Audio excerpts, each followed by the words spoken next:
ಅದ್ಭುತವಾಗಿದೆ. ಯಾತ್ರಿಕರ ಜೊತೆಯಲ್ಲಿ ನಾವು ನೀವು ವಿಜಯನಗರದ ವೈಭವವನ್ನು ನೋಡಿದೆವು. ಇಂಥ ಸಿರಿ ಸೊಬಗಿನ ಸಾಮ್ರಾಜ್ಯ ಹಲವಾರು ಕಾರಣಗಳಿಂದ ನಶಿಸಿತು. ಅದೇ ದೇವಾಲಯಗಳು, ಅದೇ ಕಲ್ಲಿನ ರಥ, ಅದೇ ದಿಬ್ಬ. ಆದರೆ ಆ ವೈಭವದ ಸಿರಿ ಮಾತ್ರ ಲವಲೇಶವೂ ಇಲ್ಲವಾಯಿತು. ಪ್ರಸ್ತುತ ವೈಭವ ಗತ ವೈಭವವಾಯಿತು. ಸೊಬಗಿನ ವಿಜಯನಗರ ಹಾಳು ಹಂಪೆಯಾಯಿತು.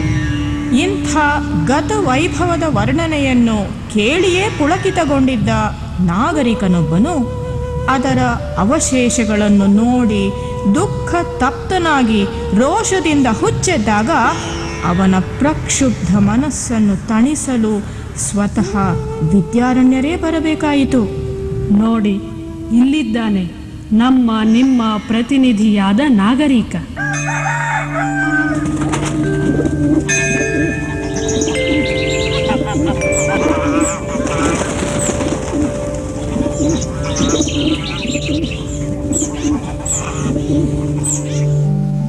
ಹತ್ತಿರ ಹೋಗಬೇಡಿ, ಕೃತಯುಗದ ಮೂರ್ತಿ ಇದು.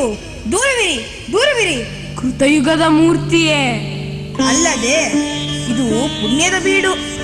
ಪರಮೇಶ್ವರನು ಹೇಮಕೂಟದಲ್ಲಿದ್ದು ತಪಸ್ಸನ್ನಾಚರಿಸಿದನು. ಪರಮಾತ್ಮನೇ ತಪಸ್ಸನ್ನಾಚರಿಸಿದನೆ. ಸರ್ವಶಕ್ತನಾದ ಭಗವಂತನು ತಪದಲ್ಲಿ ಏನನ್ನು ಕೋರಿದನು? ತಪದಲ್ಲಿ ಲೋಕ ಕಲ್ಯಾಣವನ್ನು ಕೋರಿದನು. ಮತ್ತೆ ಪರಮಾತ್ಮನು ತಪದಿಂದ ಎದ್ದೇಳಲೇ ಇಲ್ಲವೇ? ದೇವನು ತಪದಿಂದ ಏಳದಿದ್ದರೆ ಜಗತ್ತು ನಡೆಯುವುದು ಹೇಗೆ?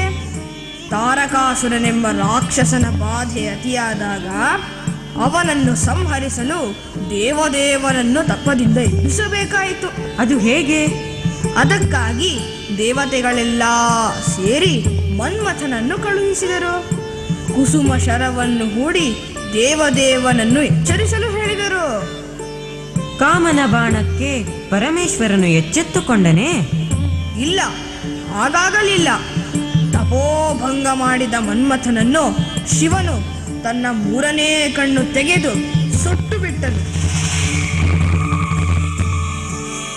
ಮತ್ತೆ ತಪದಲ್ಲಿ ಲೀನನಾದನು. ಏನು?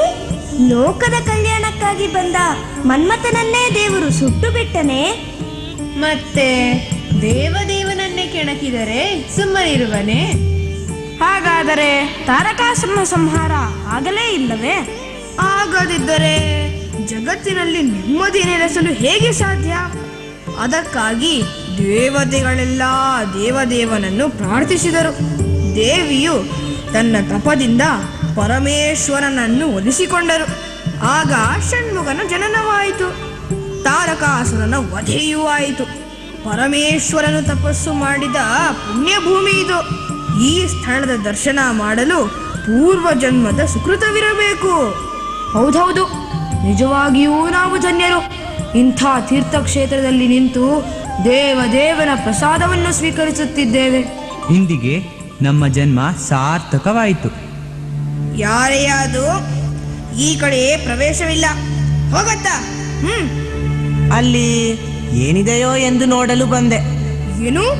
ದೇವನಿರುವುದು ಕಾಣಿಸುತ್ತಿಲ್ಲವೇ? ದೇಗುಲವೂ ಕಾಣಿಸುತ್ತಿಲ್ಲವೇ? ಎಲ್ಲಿದ್ದಾನೋ ದೇವನು? ನನಗೆ ಕಾಣುತ್ತಿಲ್ಲವಲ್ಲ. ಏನು? ಈ ಗುಡಿಯು ಕಾಣುತ್ತಿಲ್ಲವೇ? ನಾನಿಲ್ಲಿ ಪೂಜಾರಿ, ನಾನ್ ನಿಂತಿರುವುದು ಕಾಣುತ್ತಿಲ್ಲವೇ? ಕೋಪಿಸಿಕೊಳ್ಳಬೇಡಿ, ನೀವೇನೋ ಕಾಣುತ್ತಿರುವಿರಿ, ಆದರೆ ಆ ದೇವನೇ ಕಾಣುತ್ತಿಲ್ಲವಲ್ಲ. ಎಲ್ಲಿ ಅಡಗಿರುವನೋ? ಮೂರ್ಖ, ಕೈಯೊಡ್ಡು ಇಡಿ ತೀರ್ಥ ಪ್ರಸಾದವನ್ನು. ಇದರಿಂದ ಸಮೃದ್ಧಿ ಹುಟ್ಟುವುದು, ಭಕ್ತಿಯೂ ಮೂಡುವುದು. ಈ ತೀರ್ಥ ಪ್ರಸಾದ ನನಗೆ ಬೇಡ. ಕೈಯೊಡ್ಡಿ ನಿಂತಿರುವ ಈ ಜನರಿಗೆ ಕೊಡಿ. ಅತಿಹೀನ, ಅತಿಹೀನ. ಹಂಪೆ ಅರಸನ ತೀರ್ಥ, ಅವನ ಪ್ರಸಾದ ಇವು 7 ಜನ್ಮಗಳ ಪಾಪವನ್ನು ನಿರ್ಮೂಲ ಮಾಡುವವು. ಏನು? ಕಲ್ಲಿನಲ್ಲಿ ಕೂತಿರುವನೇ ನಿಮ್ಮ ಹಾಳು ಹಂಪೆಯ ಒಡೆಯ? ದೇವರನ್ನು ದೂಷಿಸಿದರೆ ನಾಲಿಗೆಯೇ ಸೇದೀತು, ಕಣ್ಣು ಇಂಗಿ ಹೋದೀತು. ಈ ಪಾಪಿಯನ್ನು ಅತ್ತ ದೂಡಿರಿ.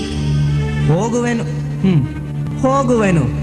ಗುಡಿಯಲ್ಲೇನೋ ಗದ್ದಲವೆಂದು ನೋಡಲು ಬಂದೆ. ಹೊಟ್ಟೆಪಾಡಿಗಾಗಿ ನೀವು ಕಟ್ಟುಕತೆಗಳನ್ನ ಕಟ್ಟಿ ಹೇಳುವಿರಿ. ಅದನ್ನು ನಂಬಿದ ಇವರು ನಿಮಗೆ ದಕ್ಷಿಣೆಯನ್ನೂ ನೀಡುವರು.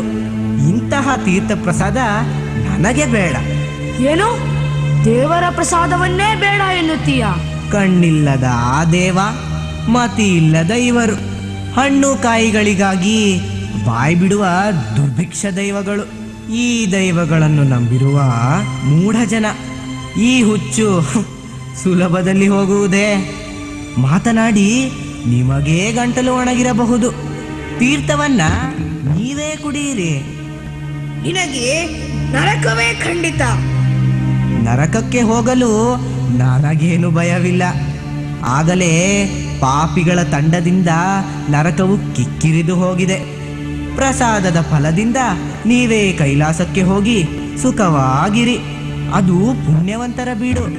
ಅಲ್ಲಿ ನನಗೆ ಪ್ರವೇಶವಿಲ್ಲ. ನಾ ಹೊರಟೆ. ಮತಿಹೀನ. ಪ್ರಸಾದವನ್ನೇ ತಿರಸ್ಕರಿಸಿದನು. ದೈವದ್ರೋಹಿ, ಧರ್ಮದ್ರೋಹಿ. ಇವನೊಬ್ಬ ನಾಸ್ತಿಕ. ಇವನಿಗೆ ನರಕ ತಪ್ಪದು.